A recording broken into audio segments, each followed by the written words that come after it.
सुप्रभात बच्चों, आज हम पढ़ेंगे पाठ 9 स्वतंत्रता की ओर। Stay home be safe. क्यों कह रही हूँ ये आपको अच्छी तरह पता है, यानी घर पे रहिए, सुरक्षित रहिए। ठीक है, चलिए अब पाठ की तरफ बढ़ते हैं। पाठ का नाम है स्वतंत्रता की ओर। स्वतंत्रता की ओर आप पूछेंगे कि स्वतंत्रता माने क्या होता है। ठीक है, स्वतंत्रता माने होता है कि हम आज़ाद हों। आज़ाद कैसे? जैसे मेरे ऊपर किसी की कोई पाबंदी न रहे, जो हम चाहें वो करें, जैसे चाहें वैसे रहें। ठीक है, वो आज़ादी या स्वतंत्रता कहलाती है। चूँकि इसमें अपने देश यानी भारत देश की बात कही गई है, तो इसके संदर्भ में स्वतंत्रता ये हुआ कि बहुत समय पहले यानी 125-150 साल लगभग पहले हमारा जो देश था यानी अपना भारत देश, वो अंग्रेज़ों की अधीनता में था। अंग्रेज़ों की अधीनता यानी अंग्रेज़ों का गुलाम था, यानी अंग्रेज़ हमारे देश पर शासन करते थे। ठीक है, शासन कैसे करते थे? यानी वो जो भी कहते थे हम भारतीयों को कि आपको ये काम नहीं करना है, आपको कपड़ा नहीं बनाना है, आपको अपनी फैक्ट्री नहीं लगानी है, आपको अपनी फसल अपने खेत में नहीं उगानी है। ठीक है, तो ये सारे काम हमको करने पड़ते थे, भले हमें अच्छे लगें या न लगें। ठीक है, तो इसलिए हम उनके गुलाम यानी उनके अधीन में, यानी हम परतंत्र थे। हमारा देश जो था वो परतंत्र था, हम अपने मन से कोई भी काम नहीं कर सकते थे। ठीक है, तो इसमें स्वतंत्रता की ओर पाठ में ये बताया गया है, इस संदर्भ में ये पाठ लिखा गया है कि जब हमारा देश गुलाम था यानी अंग्रेज़ों की अधीनता में था, तो देश के जो नौजवान थे, बहुत सारे लोग थे, हमारे वीर स्वतंत्रता सेनानी, जैसे कि सरदार भगत सिंह थे, सुभाष चंद्र बोस थे, आज़ाद थे, बहुत सारे लोगों ने हमारे देश को स्वतंत्र कराने के लिए संघर्ष किया। ठीक है, इनमें से एक गांधी जी भी थे। गांधी जी, जिनको कि आप बापू के नाम से भी जानते हैं, जिनको फादर ऑफ नेशन यानी राष्ट्रपिता भी कहा जाता है। ठीक है, तो ये पाठ उन्हीं के संदर्भ में कही गई है, उनके आश्रम के बारे में, उनके संदर्भ में इस पाठ को लिखा गया है। धनी को पता था कि आश्रम में कोई बड़ी योजना बन रही है, पर उसे कोई कुछ ना बताता। ठीक है, अब आप पूछेंगे आश्रम क्या? ठीक है, तो आश्रम जो है वो गांधी जी जिसमें रहते थे गुजरात में एक जगह है साबरमती, जहां इन्होंने अपने आश्रम की स्थापना की थी, जिसमें बहुत सारे लोग रहते थे। रहने की जगह थी, वहाँ कोई भी कहीं से आकर विश्राम करता था, अपना काम वाम करता था और उसमें आराम से रहता था। लेकिन रहने के एवज में उसको कुछ न कुछ वहाँ करना पड़ता था, जैसे सब्जी उगाना, बर्तन धो देना, बिस्तर ठीक कर देना, ये कुछ न कुछ काम उसको करने पड़ते थे। देश विदेश से लोग उसमें रहने के लिए आते थे, गांधी जी से परामर्श लेने के लिए, अपनी योजना बनाने के लिए। योजना क्या? यानी मैंने आपको बताया था कि हमारा देश चूँकि परतंत्र था, अंग्रेज़ों का गुलाम था, तो अंग्रेज़ों से छुटकारा पाने के लिए लोग आपस में बातचीत करते थे। ठीक है, बैठ के आपस में बातचीत करते थे, वही योजना है। पर उसे कोई कुछ न बताता। वे सब समझते हैं कि मैं 9 साल का हूँ, इसलिए मैं बुद्धू हूँ, पर मैं बुद्धू नहीं हूँ। धनी मन ही मन बड़बड़ाया। धनी और उसके माता पिता बड़ी ख़ास जगह में रहते थे, अहमदाबाद के पास महात्मा गांधी के साबरमती आश्रम में। जैसा मैंने अभी आपको पहले बताया है साबरमती आश्रम और अहमदाबाद के बारे में, जहाँ पूरे भारत से लोग आते रहते थे। क्यों? यह भी मैंने आपको बताया है। गांधी जी की तरह वे सब भी भारत की स्वतंत्रता के लिए लड़ रहे थे मतलब आपस में झगड़ा नहीं कर रहे थे, लड़ रहे थे के माने हुआ वो अपनी अपनी तरीके से भारत को आज़ाद करने की कोशिश में लगे हुए थे। कोई पेपर में कुछ निकाल रहा था, कोई लेखक किताब लिख रहे थे, कोई लोग जुलूस निकाल रहे थे। इस तरह से वो लोग अपने अपने तरीके से भारत को स्वतंत्र कराने के मुहिम में यानी योजना में लगे हुए थे। जब वे आश्रम में ठहरते तो चरखों पर खादी का सूत काटते, भजन गाते और गांधी जी की बातें सुनते। ठीक है, अब चरखा क्या है? चरखा जो है, आपने देखा होगा कि गांधी जी का जब फोटो बना होता है तो उनके हाथ में कभी कभी चरखा होता है, तो वो लकड़ी का एक होता था, उसमें व्हील चरखा लगा होता था और उस पर रुई लेकर के, जिसको कॉटन, इंग्लिश में कॉटन कहते हैं, तो रुई लेकर के और उसमें से उसको लगा करके, एक होता था उसमें ऐसा कुछ बना होता था, लगा करके जब वो लोग चरखा चलाते थे तो उस रुई से सूत यानी धागा बनता था। ठीक है, फिर उस धागे से कपड़ा बनता था, वो लोग बुनकर को देते थे, यानी जो कपड़ा बनाता है उसको लोग, जिसको वीवर कहते हैं इंग्लिश में, तो वो लोग उसको देते थे और वो जो कपड़ा, यानी अपने देश में जो वीवर होते थे, जो कपड़ा बनाने वाले होते थे, जब जो वो कपड़ा बनाते थे उसी को गांधी जी और उनके आश्रम में रहने वाले लोग पहनते थे। जो भी स्वतंत्रता आंदोलन का जो भी भागीदार था वो अपना देशी कपड़ा यानी उनके द्वारा बनाया हुआ कपड़ा पहनता था। ठीक है, भजन गाते और गांधी जी की बातें सुनते। भजन गाते थे और गांधी जी की बातें, यानी गांधी जी जो उपदेश देते थे, जो बातें बताते थे स्वतंत्रता आंदोलन के बारे में कि देश में हमको क्या करना है, कैसे करना है, अंग्रेजों से कैसे छूटना है, ये सारी बातें वो बताते थे। ठीक है, साबरमती में सबको कोई न कोई काम करना होता, खाना पकाना, बर्तन धोना, कपड़े धोना, कुएं से पानी लाना, गाय और बकरियों का दूध धोना और सब्जी उगाना। अभी मैंने इसके बारे में भी आपको बताया है। ठीक है, धनी का काम था बिन्नी की देखभाल करना, यानी जिस बच्चे का इसमें जिक्र किया गया है, जिस बच्चे को इसमें बताया गया है, उसका काम था बिन्नी की देखभाल करना। बिन्नी आश्रम की एक बकरी थी। धनी को अपना काम पसंद था क्योंकि बिन्नी उसकी सबसे अच्छी दोस्त थी। धनी को उससे बातें करना अच्छा लगता था। उस दिन सुबह धनी बिन्नी को हरी घास खिलाकर उसके बर्तन में पानी डालते हुए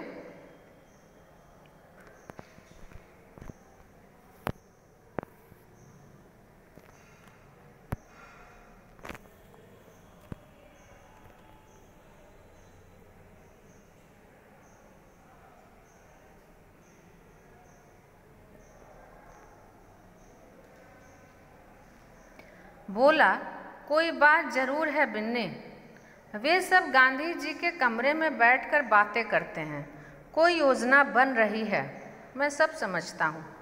बिन्नी घास चपाते हुए सिर हिलाया, जैसे कि वह बिन्नी की बात समझ रही हो। धनी को भूख लगी। कूदती फांदती बिन्नी को लेकर वह रसोई घर की तरफ चला। ठीक है, रसोई घर, जिसको आप अंग्रेजी में किचन कहते हैं, जिसमें खाना पकता है। ठीक है, उसको रसोई घर, हिंदी में रसोई घर कहते हैं। उसकी माँ चूल्हा फूंक रही थी।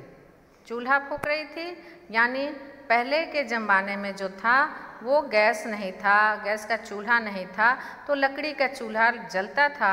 लकड़ी जलाने के लिए उसको फूंकना पड़ता था कभी कभी, तो वो लकड़ी जलती थी और कमरा धुआं से भर रहा था, क्योंकि धुआं जलेगा, लकड़ी जलेगी तो धुआं होगा। अम्मा, क्या गांधी जी कहीं जा रहे हैं? उसने पूछा। खांसते हुए माँ बोली, वे सब यात्रा पर जा रहे हैं। यात्रा? कहाँ जा रहे हैं? धनी ने सवाल किया। समुद्र के पास कहीं। अब सवाल पूछना बंद करो और जाओ यहाँ से धनी, अम्मा गुस्से से बोली। पहले मुझे खाना पकाने दो।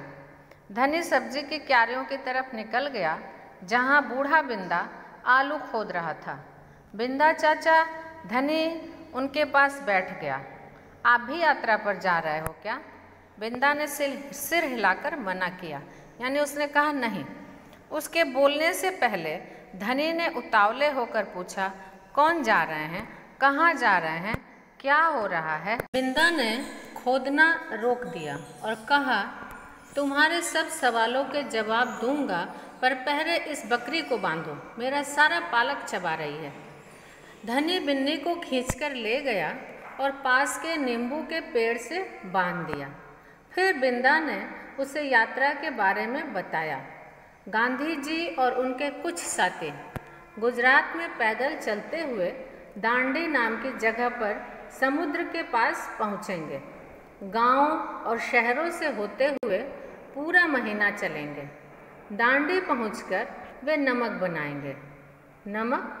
धनी चौंक कर उठ बैठा। नमक क्या बनाएंगे?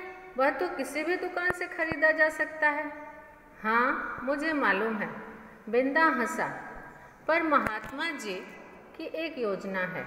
यह तो तुम्हें पता ही है कि किसी बात के विरोध में ही महात्मा जी यात्रा करते हैं या जुलूस निकालते हैं, है ना? हाँ, बिल्कुल सही, मैं जानता हूँ। वे ब्रिटिश सरकार के खिलाफ सत्याग्रह के जुलूस निकालते हैं जिससे कि उनके खिलाफ लड़ सकें और स्वतंत्र हो जाएं। पर नमक को लेकर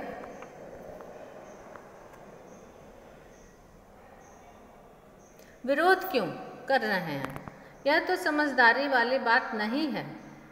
बिल्कुल धनी, क्या तुम्हें पता है कि हमें नमक पर कर देना पड़ता है? अच्छा, धनी हैरान रह गया। नमक की ज़रूरत सभी को है। इसका मतलब है कि हर भारतवासी, गरीब से गरीब भी यह कर देता है।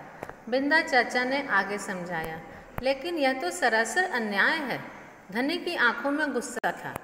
हाँ, यह अन्याय है, इतना ही नहीं, भारतीय लोगों को नमक बनाने की मनाही है।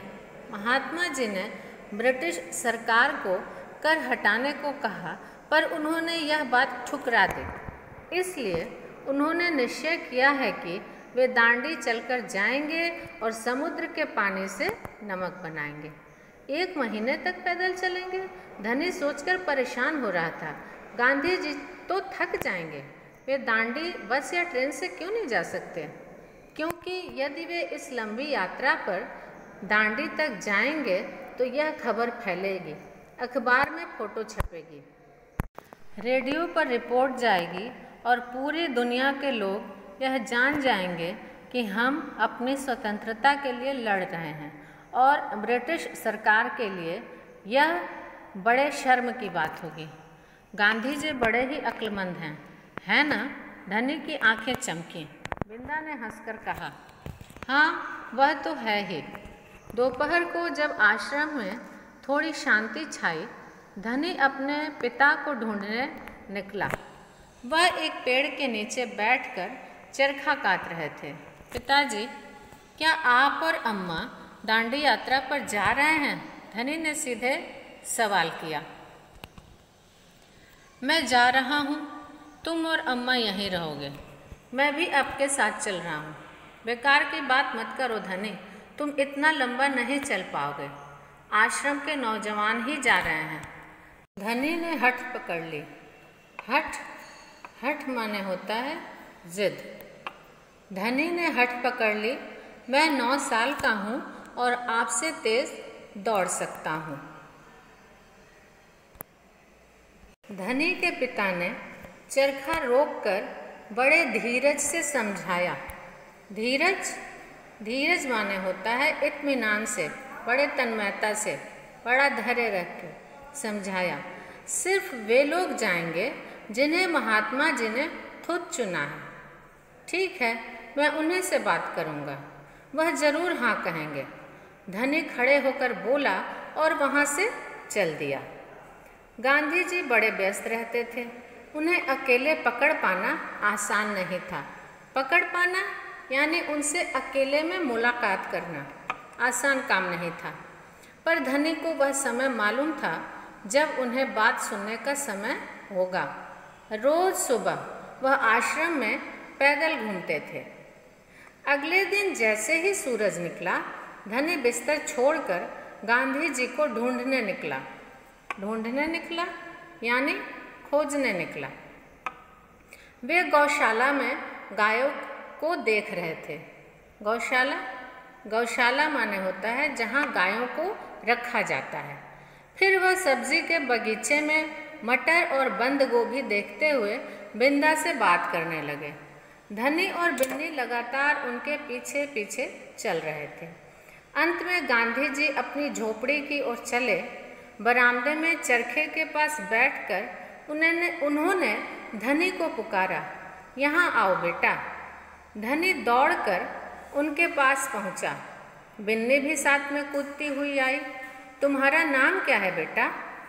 धनी बापू, और यह तुम्हारी बकरी है? जी हाँ, यह मेरी दोस्त बिन्नी है, जिसका दूध आप रोज सुबह पीते हैं। धनी गर्व से मुस्कुराया। मैं इसकी देखभाल करता हूँ। बहुत अच्छा। गांधी जी ने हाथ हिलाकर कहा, अब यह बताओ धनी कि तुम और बिन्नी सुबह से मेरे पीछे क्यों घूम रहे हो? मैं आपसे कुछ पूछना चाहता हूँ। धनी थोड़ा घबराया। क्या मैं आपके साथ दांडी चल सकता हूँ? हिम्मत करके उसने कह डाला। गांधी जी मुस्कुराए। तुम अभी छोटे हो बेटा, दांडी तो बहुत दूर है। सिर्फ तुम्हारे पिता जैसे नौजवान ही मेरे साथ चल पाएंगे। पर आप तो नौजवान नहीं हैं, धनी बोला। आप नहीं थक जाएंगे? मैं बहुत अच्छे से चलता हूँ, गांधी जी ने कहा। मैं भी तो बहुत अच्छे से चलता हूँ, धनी भी अड़ गया। हाँ, ठीक बात है। कुछ सोचकर गांधी जी बोले, मगर एक समस्या है। अगर तुम मेरे साथ जाओगे तो बिन्नी को कौन देखेगा? इतना चलने के बाद मैं तो कमज़ोर हो जाऊंगा। इसलिए जब मैं वापस आऊंगा तो मुझे खूब सारा दूध पीना पड़ेगा, जिससे कि मेरी ताकत लौट आए। ताकत माने होता है शक्ति, ठीक है? तो गांधी जी कहते हैं कि जिससे उनकी ताकत लौट आए। यह बात तो ठीक है। बिन्नी तभी खाती है जब मैं उसे खिलाता हूँ। धनी ने बड़े प्यार से बिन्नी का सिर सहलाया। और सिर्फ मैं जानता हूँ कि इसे क्या पसंद है। बिल्कुल सही। तो क्या तुम आश्रम में रहकर मेरे लिए बिन्नी की देखभाल करोगे? गांधी जी प्यार से बोले।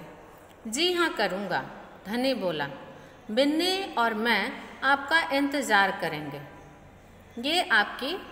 ये जो कहानी है स्वतंत्रता की ओर, ये कहानी है, ये ख़त्म होती है। इसको सुभद्रा सेन गुप्ता ने लिखा है और अनुवाद किया है मनीषा चौधरी ने। सुभद्रा सेन गुप्ता यानी ये बंगाली लेखिका हैं, जिन्होंने बंगाली भाषा या अंग्रेजी भाषा में इसको लिखा है और इसका हिंदी में अनुवाद मनीषा चौधरी ने किया है, जिसका कुछ अंश आपके इस किताब के इस पाठ में दिया हुआ है।